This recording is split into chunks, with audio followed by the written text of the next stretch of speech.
OperaWine, OperaWine, OperaWine. Now, I like very much this one. It's wonderful taste, Paleo red wine from Bolgheri, from Tuscany. 2009, I stay in Le Macchiole winemaker. This is my friend Cinzia Merli. How are you, Cinzia? Fine, thank you. When I try your Paleo 2009, I like very much for the very elegant soft nose and very soft fruity and silk tanins. Why? Can you please explain this characteristic of 2009 vintage, please? So do you want to know more about 2009 vintage or about this wine? Because it's a special wine. It's a real disco. Okay.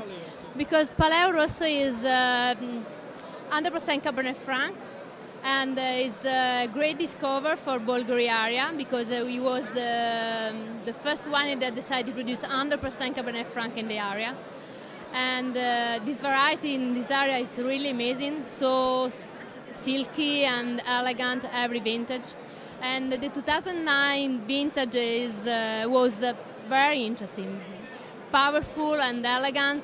And for us it's a very important vintage because with this vintage we celebrate the 20th anniversary of the wine. Cinzia, thank you for fantastic English. Thank you for a fantastic explain. I like very much Paleo. It's my favorite Super Tuscan. 2009 is wonderful for me palate. Thank you for your time. OperaWine, OperaWine, OperaWine.